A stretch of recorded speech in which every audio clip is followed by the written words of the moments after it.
2011 kasalukuyan mga genre travel lifestyle fashion beauty mga subscriber 469,000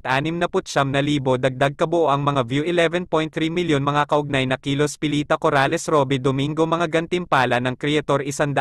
subscriber 2020 huling na update ika-12 ng Pebrero taong 2023